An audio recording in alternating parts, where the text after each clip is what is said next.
They say every story begins with a spark. Mine started with a flicker, a single flash in the sky above the Hawaiian observatory that shouldn't have been there. Atlas caught it first. A faint object, moving too fast, too straight, too wrong. At first, the logbook called it just another comet, C 2025 N1, Atlas. But when the data came in, the speed, the trajectory, the angle, it didn't add up. An object flying in from deep interstellar space, slicing through our system like a bullet through mist. That's when the whispers started. Officially, NASA called it 3-Ia Atlas, the third known interstellar visitor after Oumuamua and Borisov. Unofficially, some of us in the press were told not to overhype it. Nothing unusual, they said. Just a rock with ice. Yet, a week later, several radar feeds tracking its path went dark. No explanation. No maintenance note. Just, gone. Why the silence? I called a friend who worked nights at the Atlas Control Center. He didn't want to talk on the phone. When we finally met in person, in a diner outside Hilo, he slid a flash drive across the table. "Don't quote me," he said. "But they're scrubbing files." He looked scared, like someone was watching even there. Fact, the object's orbit is hyperbolic, it will never return. Interpretation, something pushed it here from far beyond the Kuiper belt. Assumption, it wasn't gravity alone. 2 nights later, new spectral readings leaked online for less than an hour before disappearing. They showed traces of heavy metals, rare, industrial-grade isotopes not found in typical comets. Could be an error, sure. But some researchers on Reddit began calling it the coded message of the cosmos. It sounds crazy until you realize how fast those posts were deleted. Why did the observatory's internal chat logs vanish the same night? Why did NOAA issue a temporary data hold on atmospheric readings above the Pacific? Nobody answers. One technician told me off record, there was an electromagnetic surge when Atlas peaked. Our monitors glitched. Cameras rebooted themselves. He swore the sky blinked. By the end of July, 3-Ia Atlas had become a ghost moving through space, silent and cold. But every night I checked the feeds, the same anomaly repeated. A narrow band of radio noise pulsing at regular intervals, like a heartbeat. Coincidence? Maybe. Yet, when I cross-checked it with another observatory in Arizona, the pattern matched, down to the millisecond. There's a saying among reporters, truth hides in plain sight, until someone turns off the lights. That's exactly what's happening here. Files get locked, access revoked, researchers reassigned. Official press briefings say the object is stable and unremarkable. Still, those who've seen the raw numbers don't believe that. Neither do I. Some nights I replay that first flash over and over, the night the sky blinked. And every time, I can't shake the feeling that it wasn't the comet watching us, but something behind it.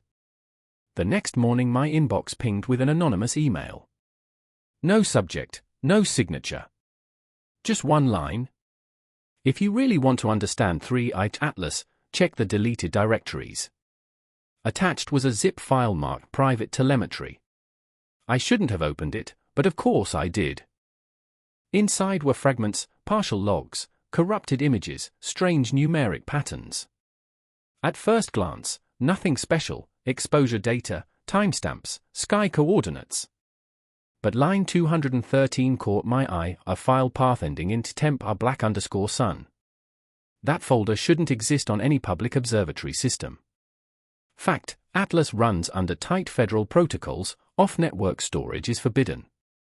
Interpretation, someone copied these logs manually. Assumption, they wanted them hidden.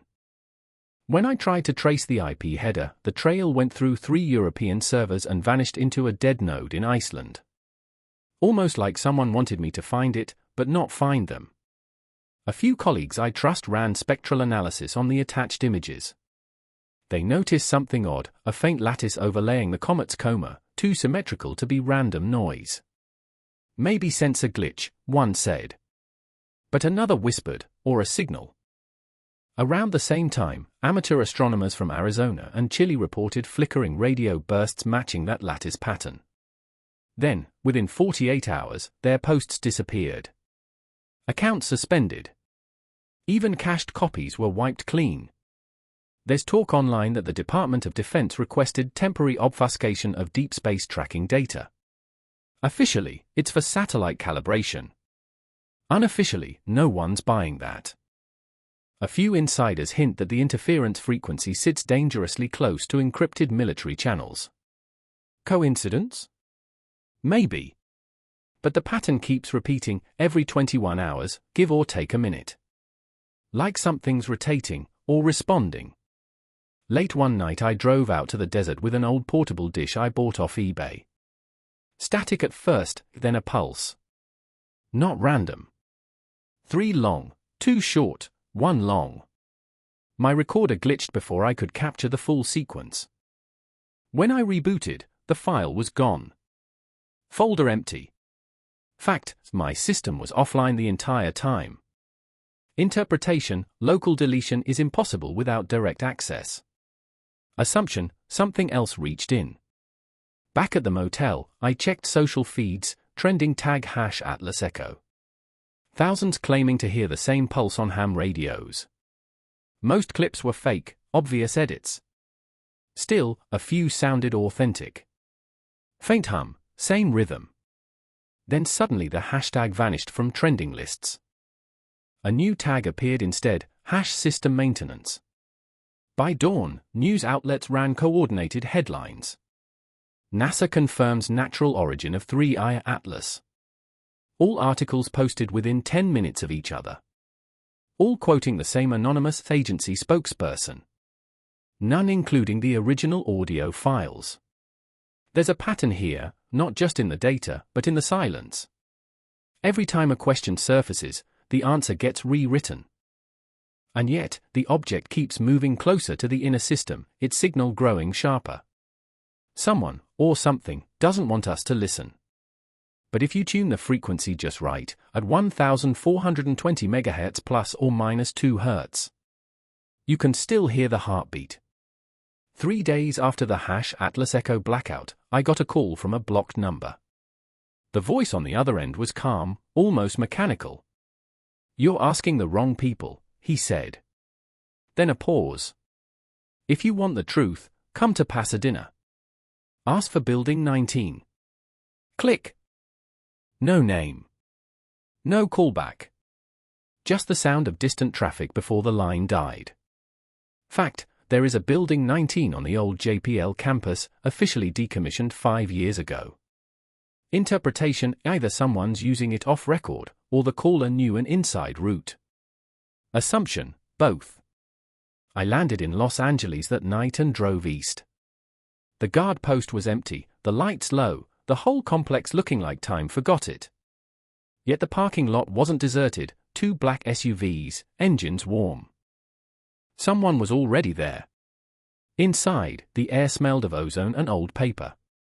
Dust motes floated in the narrow beams from my flashlight. Then, down the hall, a flicker, a man standing by a console. White hair, thin frame, no badge. "You're late," he said without turning. His ID lanyard read Drive W. Hensley, Astrophysics Division, RET. He motioned toward an old monitor displaying 3I Atlas's orbital track. Except it wasn't the same trajectory the public had seen. The path curved slightly, dipping toward the ecliptic. Fact, public records show a stable hyperbolic path. Interpretation, this curve suggests minor course corrections. Assumption, something, or someone, is steering it. I asked where he got this version of the data. He smiled faintly. From before the filters were applied. He explained that, weeks before the announcement, all observational data was rerouted through a new protocol called Mirrorgate, supposedly an AI-based noise reducer. But according to him, it did more than clean noise, it rewrote values above a certain signal threshold. Think of it as an automatic censor, he said.